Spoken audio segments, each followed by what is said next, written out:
Russian forces have stepped up attacks on two Ukrainian cities in the east as Ukrainian President Zelensky denounced Moscow's recent airstrike that killed civilians on Orthodox Palm. Russian forces are focusing a barrage of attacks along the front in two Ukrainian cities in the eastern Donetsk region.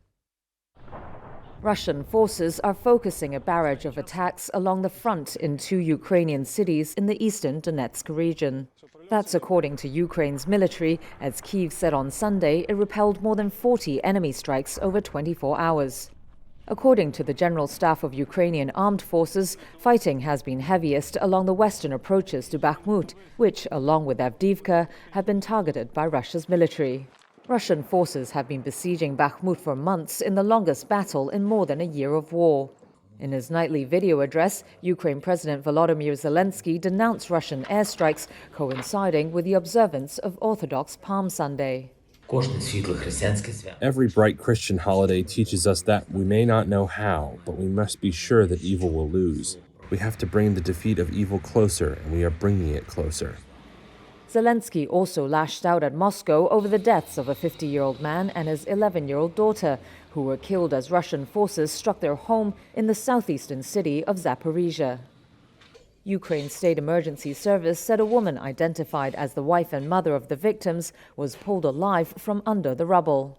This is how the terrorist state spends Palm Sunday.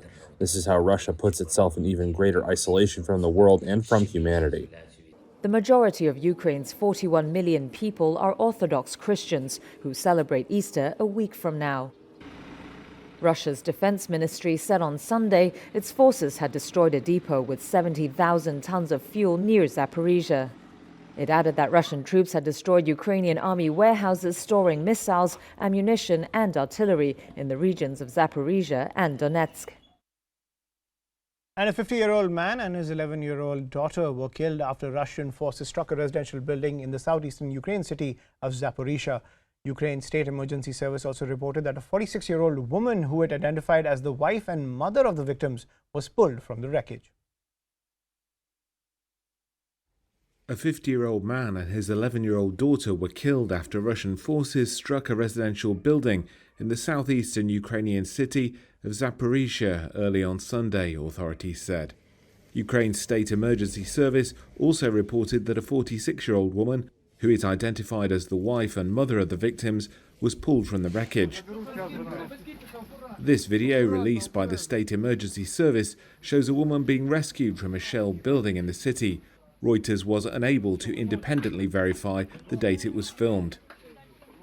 City Council Secretary Anatoly Kurtev said 2 missiles had destroyed one building and damaged dozens of others during the overnight strike. Severe punishment for the occupiers for this criminal war is inevitable, he wrote on the Telegram messaging app.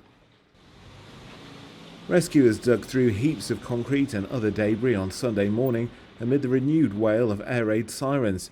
Blasted out walls reveal the charred remains of the family's living room. A body, which local residents said was that of the man killed, was wrapped in a blanket nearby.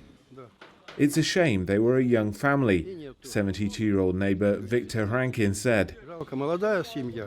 The strike was the latest in a series of recent attacks on civilian targets in the region as Moscow's full-scale invasion drags into its second year. And thousands of people took to the streets of Berlin on Saturday to protest against the supply of weapons to Ukraine and called on the German government to de-escalate the crisis through peaceful negotiations and end the war. About 3,000 protesters carried peace flags and anti-war banners, taking a stand against economic sanctions which have led to soaring energy prices and have triggered an inflation crisis.